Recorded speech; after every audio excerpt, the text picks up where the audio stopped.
শাসক দল হলেই সব মাফ। যুব তৃণমূলের বাইক মিছিল, কিন্তু কারোর মাথায় কোনো হেলমেট নেই। রাজ্য সেফ ড্রাইভ সেফ লাইফে জোর দিলেও কুছ পরোয়া নেই বর্ধমানের যুব তৃণমূল নেতাকর্মীদের।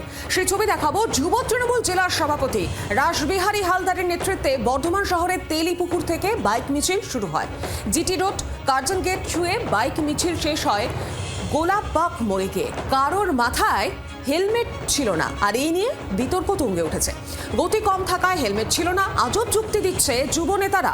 উচ্চ মাধ্যমিক চলাকালীন শনিবার বিকেলে বর্ধমানের উত্তরের বিধায়ক নিশীথ কুমার মালিকের নেতৃত্বে তার স্বরে মাইক বাজিয়ে মিছিল হয়েছিল বর্ধমানে। সেই ছবিও দেখিয়েছিলাম আপনাদের, এবং সেই মিছিলেও পা মেলান রাসবিহারী হালদার।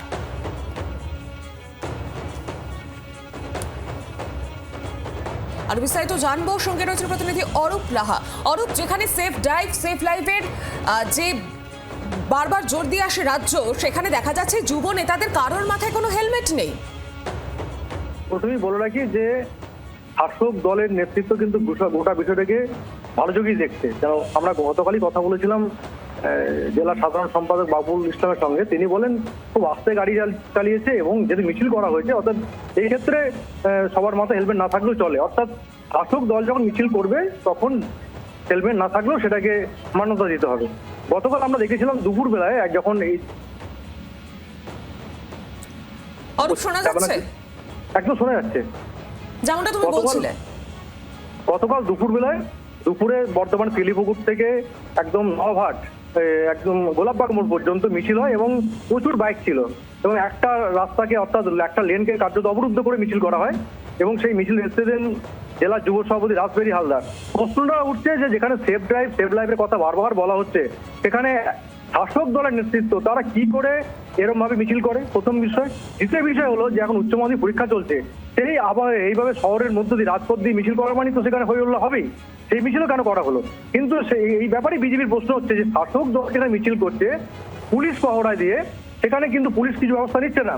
কিন্তু বিরোধীরা কোনো মিছিল করতে গেলে, বিরোধীরা মাইক বাজালে তাদের বিরুদ্ধে মামলা করা হচ্ছে, হেলমেট না পরলে মামলা করা হচ্ছে। এবং দিনের পর দিন আমরা দেখেছি বর্ধমান শহরে বা যেখানেই পুলিশ কিন্তু সক্রিয়। শাসক দল যখন মিছিল করছে সেইখানে কিন্তু পুলিশ কার্যত নিষ্ক্রিয়। একেবারেই অরূপ, ধন্যবাদ তোমাকে। আজকে বর্ধমান শহরে একটি সীমিত এলাকায় শহরের ভিতরে অত্যন্ত স্লো গতিতে আমাদের যুব কর্মীরা একটি বাইক মিছিল করেছেন। বাইকে হেলমেট পরা ট্রাফিক রুলস, কিন্তু সাধারণত মিছিলে যেহেতু পাড়ার মধ্যে স্লো গতিতে করা হয়, হেলমেট অনেকে পরে না, এই জন্যই ছেলেরা হেলমেট পরেনি। এতে খুব একটা ট্রাফিক রুলসের ভঙ্গ হয়েছে এমনটাও নয়, এরকমই হয়ে থাকে।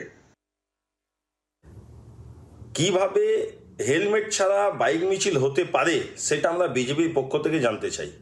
আইন তো সবার জন্য সমান। অন্যান্য রাজনৈতিক দল যদি এই মিছিল করতো তাহলে কি ওনারা কোনো কেস ফাইল করতেন না? আজকে কেন কোনো কেস ফাইল হলো না? তৃণমূল কংগ্রেস 1500 টাকা যুবসাথী দিয়ে এত উৎসাহ দেখাচ্ছে, এরা যদি যুব সমাজকে চাকরি দেয় তাহলে তো হেলিকপ্টারে মিছিল করবে মনে হচ্ছে। তীব্র ধিক্কার জানাই এই ধরনের রাজনৈতিক নেতাদের, যারা আইনকে বুড়াঙুল দেখিয়ে কাজ করে। বাংলার আওয়াজ, বাঙালির আবেগ, জি 24 ঘন্টা।